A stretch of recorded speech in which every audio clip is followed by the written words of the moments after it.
बिस्मिल्लाहिर्रहमानिर्रहीम। अस्सलाम वालेकुम। मैं अपने मोअज़्ज़ज़ नाज़रीन और प्यारे दोस्तों को मैसा सीक्रेट शेफ़ के किचन में खुश आमदीद कहता हूँ। रेसिपी को शुरू करने से पहले मेरी दुआ है कि अल्लाह ताला आपको आपकी फैमिली को अपने हिफ्ज़ मान में रखे। आज मैं आपके साथ मखड्डी हलवा बनाने की रेसिपी को शेयर करूँगा। इसमें कौन सी ऐसी टेक्निक इस्तेमाल की जाती हैं जिससे आप इस मखड्डी हलवा में टेस्ट और जायका बनाकर आप इस हलवे को स्पेशल बना सकते हैं। ये तमाम टिप्स एंड ट्रिक्स मैं आपके साथ इस वीडियो में शेयर करूँगा। तो चलें स्टार्ट करते हैं इस रेसिपी को। बिस्मिल्लाहिर्रहमानिर्रहीम। 1.5 कप आपने सबसे पहले सूजी का लेना है और सूजी को आपने सही तरीके से छान लेना है। ये 1.5 कप के बराबर मैं सूजी ले रहा हूँ और सूजी को आपने अच्छे तरीके से जो है वो साफ़ कर लेना है, यानी इसको अच्छे तरीके से छान लेना है। आपने छानने के बाद आपने इसका इस्तेमाल करना है। आपने मेजरमेंट का बहुत ख्याल रखना है। तो इसी दौरान मैं 3 कप के बराबर इसमें दूध डाल लूँगा। 1.5 कप के बराबर मैं सूजी ली थी और 3 कप के बराबर मैं इसमें दूध डालूंगा।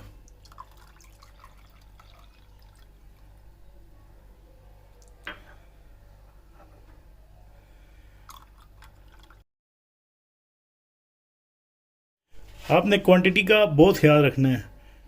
तो इसी दौरान अगर आप मेरे चैनल पर नए हैं तो प्लीज़ मेरे चैनल को सब्सक्राइब करें, वीडियो को लाइक करें और अपने फैमिली मेम्बर के साथ ज़रूर शेयर करें। चलें जी, 1.5 कप सूजी में हमने 3 कप मिल्क डाल दिए। इसको आपने अच्छे तरीके से मिक्स करना है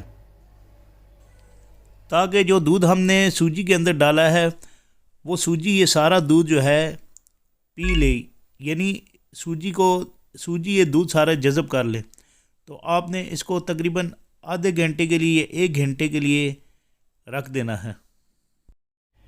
इसके बाद मैं इसको कवर कर लूँगा, यानी ढक लूँगा।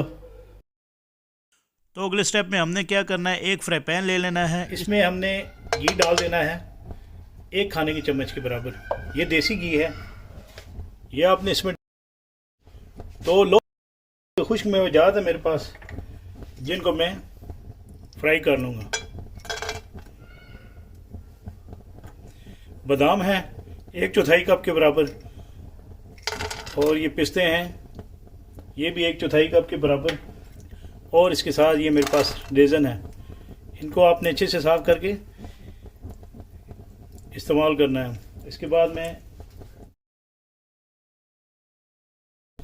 1 टेबल स्पून ये ड्राई कोकोनट है। आपने तमाम ड्राई फ्रूट्स को थोड़ा सा यहाँ पर कड़कड़ाना है, यानी 2 से 3 मिनट इसको और इसके बाद आपने इसको कर लेना है। और अगले स्टेप में मैं बताता हूँ कि क्या करना है। मखड्डी हलवा बनाने के लिए एक नया पैन लेकर इसमें तकरीबन 1.25 कप के बराबर चीनी डाल लूँगा। ये मैंने इसमें चीनी डाली 1.25 कप के बराबर और मैं इसमें थोड़ा सा पानी ऐड कर लूँगा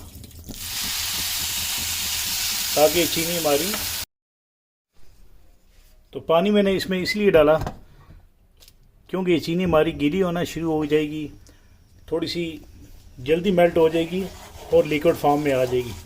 इस वजह से मैंने इसमें चीनी डाली। ये देखें इसकी जाग बन गई इस तरह। अब ये इंशाल्लाह थोड़ी सी इसको हम ब्राउन करेंगे। जब ये हल्की सी ब्राउन हो जाएगी तो हम इसके अंदर 1 कप के बराबर देसी घी डाल देंगे। आप चाहें तो कोई सा भी घी इस्तेमाल कर सकते हैं, लेकिन ऑयल का इस्तेमाल नहीं करना। आपने मीडियम लो फ्लेम पर इसको चीनी को मेल्ट करना है। फ्लेम तेज़ होगी तो चीनी जल जाएगी, लिहाजा हमने चीनी को जलाना नहीं है। इसको खाली लाइट ब्राउन करना है। और ये देखें चीनी हमारी आहिस्ता आहिस्ता ब्राउन हो रही है।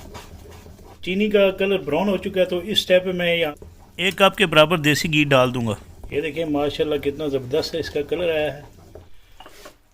और ये देखें इसका खूबसूरत सा ब्राउन सा कलर आ गया। आपने कोशिश करनी है चीनी को ब्लैक नहीं होने देना। इसी दौरान में इसके अंदर ये सूजी हमने रखी थी दूध में भिगो कर, ये इसके अंदर आपने सारी की सारी डाल देनी है। और इसको दोबारा इस तरह आपने